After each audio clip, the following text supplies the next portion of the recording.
All right, so we're now in the semifinals of TTAC14, and I just want to, talk a little about each of the four players, congratulate them all for achieving this, and yeah, so that's today's video. So we have four semifinalists, and I'm just going to list them not in the order of the bracket or anything else. Though actually, I think the match is finished in bracket order, so I think no, not quite. So I will be listing them in the order that they made the semifinals. The first semifinalist was Sir Smokes, the Rather Great. If he wins, he would be the second two-time winner of TTAC, following up on Broccoli. He previously won TTAC 11, beating Delial and Metis on the way.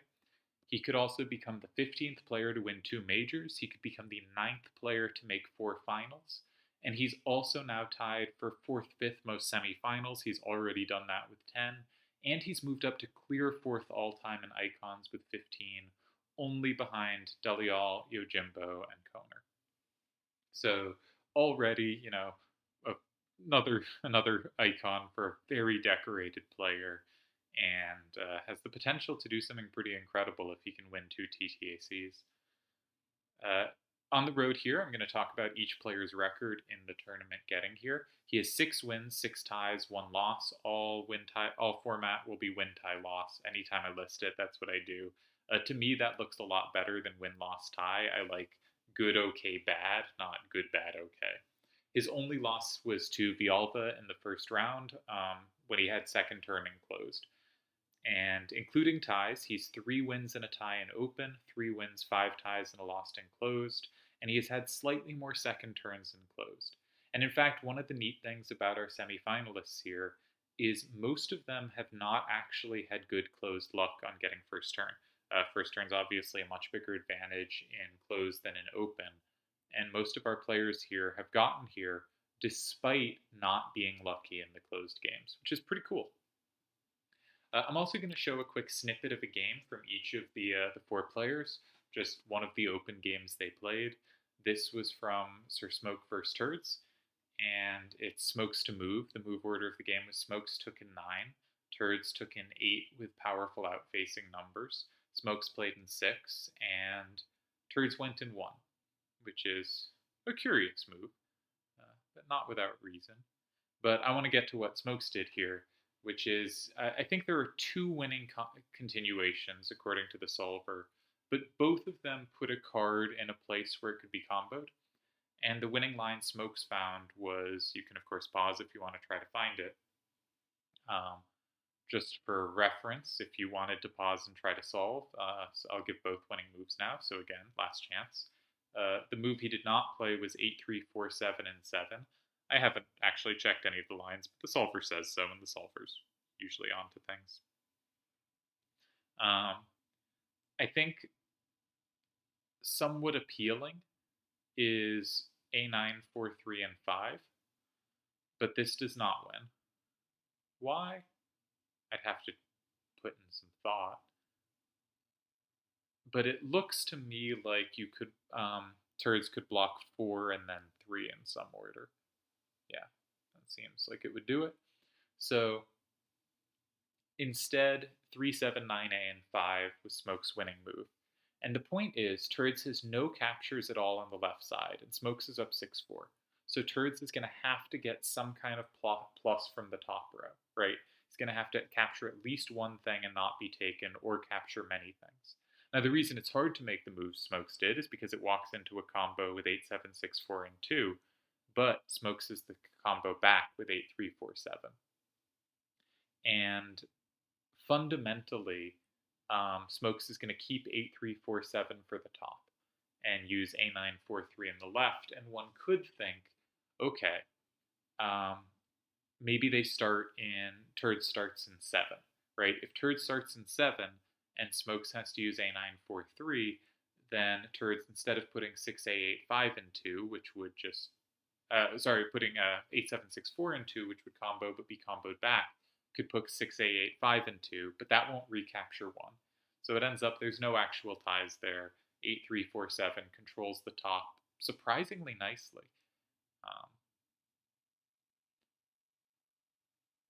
And if you start in the top and start in 3, then then Smokes could start with a9-4-3, and he'd be up 6-4, and you don't have captures. So a nice sequence from Smokes in a position that I think is a little tricky to calculate out. I'm not saying it well. I'm so bad at triple triad today. Anyways, we don't need to get into that. Let's move on to the next game. Our second semifinalist was Tezuka. Tezuka has never reached a final. He's made a whole bunch of semis. This will be his fourth one. And his second one in TTAC, interestingly, 15 years after his previous semifinal run. What a journey we've all been on together. Clearly one of the best players, but has also never reached a final. And it would be really cool to see him in a final for the first time. He's also currently on a 4 consecutive icon streak. The all-time record is 6 by Delial. 4 has been done maybe 10-ish times, maybe less. It's a very good streak. To reach the semifinals, Tezuka is the only player that has not lost a single game. Every other player has lost at least one game. Tezuka is undefeated so far in the run, though he did advance by activity in round 1. He played one game against Kaus, they tied, and then Kaus bowed out. Tezuka has won half his games in open, half his games in closed. He has 2 wins and 4 ties in open, and he has won both of the closed games he's played, though he did have first turn both times. He is our only player in the semifinals who has had more first turns in closed than second turns. Overall, I think Tezuka has had to show the least so far, right? He had a difficult quarterfinal opponent in Acela. And I'm blanking on who he had round 2 because I didn't check round 2 for games because they have Elemental. But I think clearly with the kind of bye in the first round and with his closed luck, he's had the easiest road. But I'm really excited to hope he keeps going. And obviously, any path to the semis is tough. And if he can make it further, he will have defeated a tremendous opponent. So, and also his match with Acela looked pretty cool. So our example game from him is a game he won against Acela. And here it is red to move. Tezuka was the first turn player. On the left, I list the player and their opponent, and I always list the first turn player first and the second turn player second. So this position, red is always first turn in my my computer things, and blue is always second turn. So it is Tezuka to move here. And I think he found a cool sequence, and it's technically not winning, but it did win the game. Perfect play would have defended it. But he really exploits here that Acela only has the 4-6-8-7 for leftward power. And so he makes a move that I think is nice. The question is, if you go in 6, you can draw the 4-6-8-7 out of Acela's hand in 2, most likely. What can you do such that you have the best follow-up afterwards, right? We got to sequence our moves. There are 2 different cards we could play in 6, both of which will be safe to 5. Both of which have a decently high out-facing value. And if we play 8-6-4-7, that is safe. If we play 6-2-7-5, that's not safe. But if they take it with 4-6-8-7, they've given up their capture in 2. They've given us maybe to ourselves for free. Now that's a slightly complicated line. So if we look at 6-2-7-5 and 6, and they play 4-6-8-7 and 5, we might notice they've set up a plus for themselves with 5-2-6-7 in 4. But I think that ends up not helping them much, because both of our remaining cards, 8-6-4-7 or 6-8-2-4, have a plus against that. So I think after that move, it's pretty easy to just go in 2, probably with 8-6-4-7, flip 1, that makes it 5-5, and your 6-8-2-4 is going to have multi-captures if they go in 4 and win pretty easily, and if they go in 7, it'll capture 5 and that'll win as well. So they probably aren't going to take in 5 either way you play, whether they can or can't. So the question is, which plays better against them playing in 2? And if we're playing against their right weakness, what really matters is not the left-facing number when we play in 6, but the left-facing number when we follow up in 5. And so the question is, will we want a 5 or a 7 facing left? And they have a plus against the 7. They have trouble taking the 5. So Tezuka very smartly played 8-6-4-7 and 6 first. Acela went in 2. Then, without even capturing the card in 2, he can't capture it, Tezuka played 6-2-7-5 and 5, and he has the cards in 5, 6, 8, and 9, and notice both 5 and 8 are safe, and 6, 8, 2, 4 will capture at least one thing. So a really nice way to win this endgame. The solver does find a tie here after 8, 6, 4, 7, and 6. You could play 8, 2, 4, 6, and 4, which sets up 5, 2, 7, 6 to have a plus and 5. There was a way to save it, but it was pretty hard to find, I think, and I think this was a really nice way to apply pressure that ended up winning Tezuka the semifinals. The quarterfinals. Our third semifinalist is Piggy Man. He is a contender for the best player to never win, though I think he's probably in second place on that list right now. And he has one significant drawback to his case.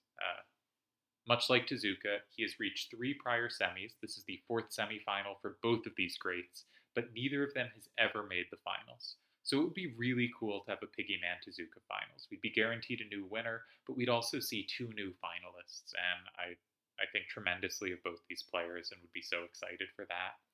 Can either finally overcome this hurdle? This is Piggy's farthest run we've seen in a TTAC.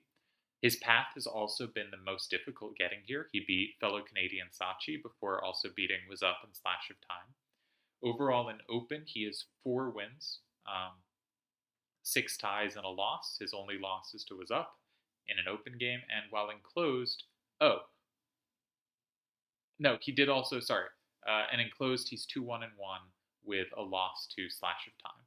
So he has 2 losses on the way here, which is the most of any player, but he has also faced the most difficult opposition, and he's had 3 second turns in closed.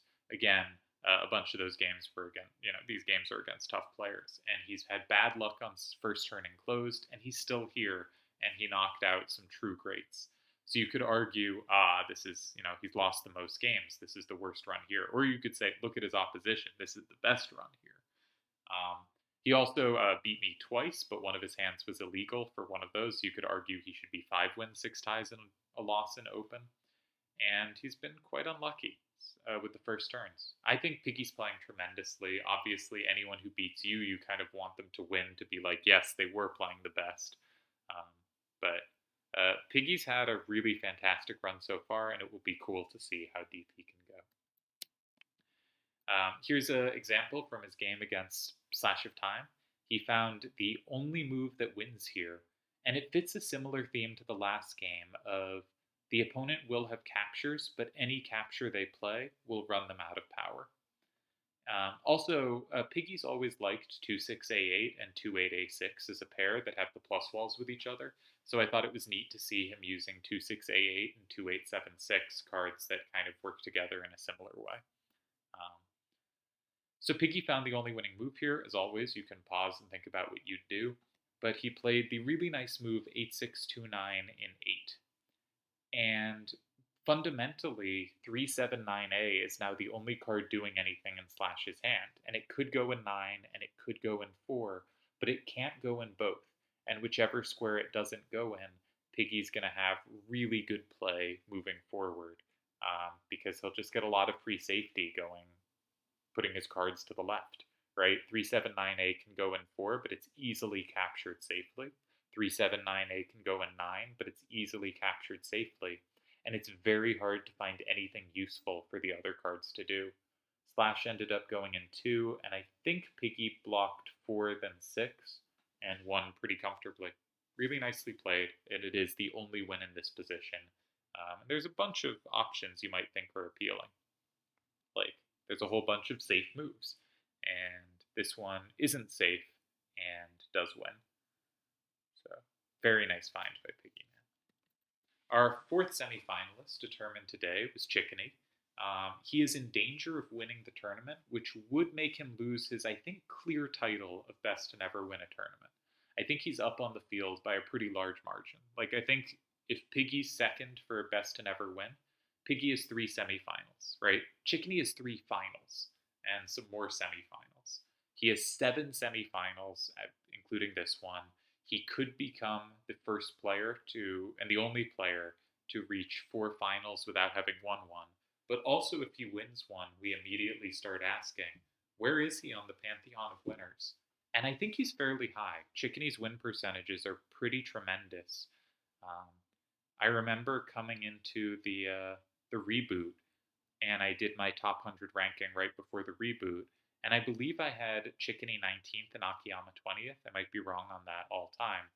Now, Akiyama has made a finals run since, but if Chickeny makes a finals run as well or wins one, then suddenly that becomes really close again. And I currently, in my opinion, Akiyama has moved up to just behind Sujiro, but probably slightly ahead of Cookie. Again, by my count, you might have a very different ranking. And I think with a win, Chickeny would land right around there, kind of knocking on the top 10, but not quite in that group. Really tremendous player. And you can see he's done things that around 10 players all time have done. He's also had a really tough path, facing fellow Brotherhood of Seed players, Midas and Akiyama, and beating both. Overall, he's got 5 wins, because Midas lost the Open and then withdrew. But he has a tournament leading 9 ties in your face, Piggy Man, who considers himself the tie master. So this is a real shot across the bow from Chickeny. He has his only loss is in Open. He's 2-4-1. Akiyama was the person who beat him in Open. And in closed, he's 3-5-0, but has had 6 second turns to only 2 first turns. So this is a pretty fantastic closed record. Today, to beat Akiyama, Akiyama did beat him in the Open, and Akiyama played a phenomenal game there. And Chickeny did not win an Open game back, but he did survive 3 straight second turn closes, and one of them was the first one was terrifying. The next one looked pretty comfortable, and the third looked like he might have chances to win. But the first one was terrifying. I thought it was just over. And in fact, I said in a message to Turds, yeah, he's dead. And then he wasn't. But he's had terrible first turn luck, and it really hasn't slowed him down, which is pretty cool. So that is our 4 semifinalists. The Chickeny Open example, because I can't use the elemental games from the second round for this, I'm sorry. His match with Midas was fantastic, and I just can't show stuff from it. So I went to his first round against Franco, and I thought this position was really cool because after Chickeny's move here, he is already winning, which is pretty remarkable. Not just like you have to find an incredibly narrow path to hold the tie, but he is just winning. And he ended up winning very comfortably, never dropped the advantage. So the move he played was 3-5-7-5 and 1. And fundamentally, this is safe to 4, so it can only be captured from 2. And if it is ever captured from 2, 4-6-7-4 is an excellent way to capture back while being safe itself. And that's just so powerful. And also, if his opponent doesn't go in 2, he could potentially go in 2 with 8-7-5-3, and that would be safe as well. I think there was one other move that was winning here. I don't remember what it was. Solver is very useful here. But, there are 2 winning moves among 45. There's a whole bunch of moves that might appeal here. And he found an absolutely on-the-spot game over move, which is pretty sick. So those are our 4 semifinalists. I'm really excited about this. I think I checked some recent semifinals, and this is, I think, the most balanced one in a long time. By my ratings, and the quarterfinals were really close too. Of the 2 semifinals and the 4 quarterfinals, 4 of the 6 matches by my ratings were either 51-49 favorites or 53-47, like so close to 50-50 coin flips. And then one of them had like a 63-37 favorite. But like just incredibly close matchups by all the rating systems I have. Really balanced. It could go any which way, and that's really cool to see because it's fun when you go into a semifinals and you're like, everyone here plays differently. Everyone here plays really interestingly. Everyone here has an interesting narrative, right? 3 of the players have never won before, and they're all some of the best players to have never won. The best of them has made finals before, but the other 2 haven't made finals before, so it would be wonderful to get to see them in the finals. And we also have Smokes, who, if he won, would be a 2-time TTAC winner, which is an unbelievable achievement. And he would immediately announce that TTAC isn't worth anywhere near as much as Triad Wars, and we shouldn't care. But we should care. This is really remarkable achievement from him as well. So they've already also all done a fantastic job making the semifinals, but I'm really excited to see where they go from here. I know from the predictions that 3 of the 4 of them, at least one person predicted them to win the tournament. The only one who didn't, I think I can say without anyone being bothered, no one predicted Piggyman to win because he had a horrible bracket. So this should not be taken as an insult towards Piggyman. It should be taken as like, oh my god, he overcame ridiculous odds to get here and just beat his opponents, like deserved it, earned it. Um, in other news on this, I'm happy to say I will hopefully soon be doing a interview with one of these 4 players. The sleuths among you can very easily figure out which one it might be, but there is an interview coming soon. And second of all, I'm going to be doing a recap with Piggyman of his quarterfinals. Much acclaim for the first video with Piggyman. He was great. And we will be doing another and talking through what happened there. So good luck to everyone. I'm really excited about the semifinals. I really hope I can catch and record all the games. I think my analysis and play of Triple Triad have been really shoddy the last week or so, but I really hope I can bring it back for this and give it the commentary it deserves. Though maybe it's cool if my commentary is kind of a mess and the players just keep being like, "Oh my god, that was so much better than what I was looking at," because that's also a really nice feeling. So that could be cool as well. Anyways, hope you enjoy the semifinals, and